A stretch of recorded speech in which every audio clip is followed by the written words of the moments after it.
Hello students, welcome to my channel smart study. उम्मीद करती हूँ आप सब लोग अच्छे होंगे। तो स्टूडेंट्स, लास्ट क्लास में मैंने आपको पढ़ाया था लैप्लेस नेबुला हाइपोथेसिस को, और आज मैं आपको लैप्लेस नेबुला हाइपोथेसिस के क्रिटिसिज्म को डिस्कस करूँगी।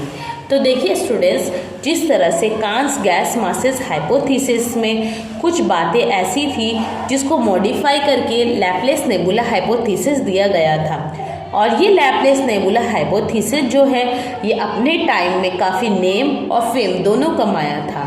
ओके, और ये हाइपोथेसिस 150 इयर्स तक चला।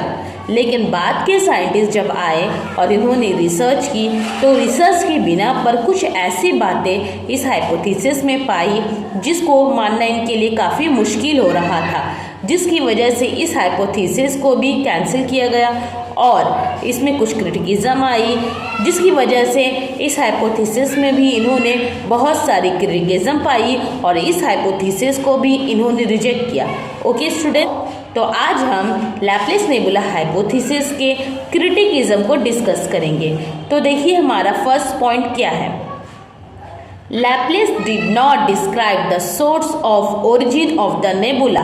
देखिए जो लैप्लेस थे ना, वो नेबुला कहाँ से ओरिजिन हुआ, ये नेबुला कहाँ से आया, इसके बारे में अच्छे से डिस्क्राइब नहीं कर पाए थे। नेबुला के ओरिजिन कहाँ से भी इसके सोर्स को अच्छे से बता नहीं पाए थे। इसके अलावा सेकंड पॉइंट क्या है, he did not mention the cause of motion and cause of rising temperature as well as the cooling process involve in it. ठीक है, लैप्लेस जो है वो ये नहीं बता पाए कि नेबुला जो है वो मोशन कैसे करने लग गया, और साथ ही साथ इसकी जो टेम्परेचर थी वो कैसे इंक्रीज कर रही थी। इसके अलावा ये टेम्परेचर क्यों लॉस करने लग गया, और इसकी जो कूलिंग प्रोसेस थी ये कहाँ से आई। ओके, लैप्लेस से भी नहीं बता पाए थे। अब आइए लैप्लेस के थर्ड पॉइंट की तरफ। थर्ड पॉइंट क्या है, the explanation of the separation process and the division of rings is not satisfactory। Laplace ने क्या कहा, लैप्लेस ने अपने लैप्लेस नेबुला हाइपोथेसिस में ये कहा था कि जो रिंग थी, ठीक है, जब नेबुला क्या हुआ, नेबुला का टेम्परेचर इंक्रीज श्रिंकिंग हुआ, जिसके नतीजे में उसे एक रिंग निकला। वो रिंग जो है जो न्यू सन के अराउंड में घूम रहा था, आखिर वो रिंग कैसे फॉर्म हुआ। ओके, और साथ ही साथ वो रिंग डिवाइड कैसे हुआ, ठीक है, इसके बारे में भी लैप्लेस ने जो बात बताई, ये साइंटिस्ट जो है उससे सेटिस्फाई नहीं हो पा रहे। And last is moreover he did not mention why there are 9 division and 9 planets। ठीक है, क्या बोला जा रहा है कि आखिर क्यों सिर्फ 9 डिवीजन में बटी और इससे आखिर सिर्फ 9 प्लैनेट्स क्यों बने।